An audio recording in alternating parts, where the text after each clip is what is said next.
இன்னைக்கு மறுபடியும் என்னோட ஃபேவரட்டான ப்ரான்ஸ் ரெசிபி தான் பண்ண போறேன். இதுக்கு முன்னாடி கேரளா ஸ்டைல்ல ப்ரான்ஸ் ரோஸ்ட் எப்படி பண்றதுன்னு வீடியோ அப்லோட் பண்ணியிருந்தேன். இந்த வீடியோல ப்ரான்ஸ் ஃப்ரை பண்ணிட்டு ரோஸ்ட் பண்ண போறேன்.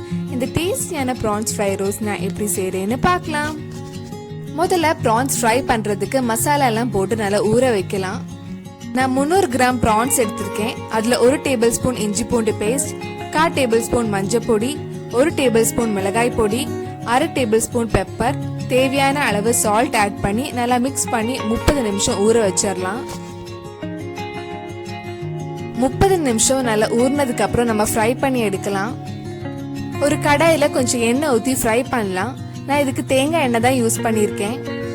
டீப் ஃப்ரை பண்ண வேண்டாம், ஒரே ட்ரிப்ல எல்லா ப்ரான்ஸையும் ஃப்ரை பண்ணி எடுத்துடலாம். ப்ரான்ஸை ரொம்ப நேரம் ஃப்ரை பண்ண வேண்டாம், பாதி குக்கானா போதும். மறுபடியும் நம்ம வெங்காயம் தக்காளி எல்லாம் போட்டு வதக்க தான் போறோம். ப்ரான்ஸ் ரொம்ப நேரம் குக் பண்ணிட்டு இருந்து அப்புறம் ரப்பர் மாதிரி ஆயிடும். ஸோ கொஞ்சம் ஃப்ரை ஆனதும் எடுத்துடலாம்.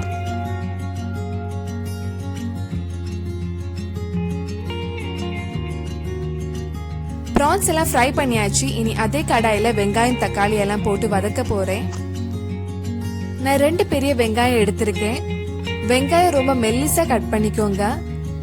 சீக்கிரம் வதங்கிறதுக்காக தேவையான அளவு உப்பு ஆட் பண்றேன்.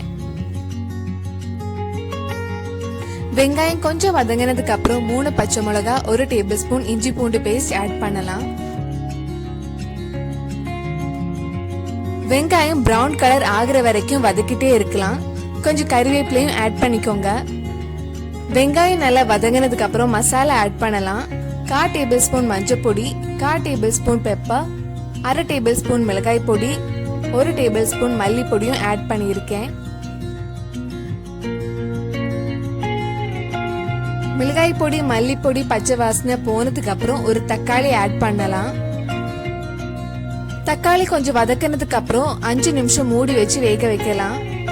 நீங்க இன்னும் என்னோட செம்மீன் உலர்த்தியதும் டைகர் பிரான் ரவா ஃப்ரை வீடியோ பார்க்கலைன்னா அதோட லிங்க் கீழே டிஸ்கிரிப்ஷன் பாக்ஸ்ல இருக்கு, மறக்காம அந்த வீடியோவும் போய் பாருங்க. தக்காளி வதங்கினதுக்கு அப்புறம் நம்ம ஃப்ரை பண்ணி வச்சிருந்த ப்ரான்ஸை இதுல ஆட் பண்ணி நல்லா மிக்ஸ் பண்ண போறேன். உங்களுக்கு இன்னும் கொஞ்சம் கிரேவி வேணும்னா 1/4 கப் தண்ணி ஆட் பண்ணலாம். ஒரு 5 நிமிஷம் லோ ஃப்ளேம்ல இருக்கட்டும். டேஸ்டியான ப்ரான் ஃப்ரை ரோஸ்ட் ரெடி ஆயிடுச்சு. நீங்களும் உங்க வீட்ல ட்ரை பண்ணி பாருங்க. இந்த ரெசிபி உங்களுக்கு பிடிச்சிருந்ததுன்னா லைக் பண்ணுங்க, ஷேர் பண்ணுங்க, மறக்காம இந்த சேனலை சப்ஸ்கிரைப் பண்ணிருங்க.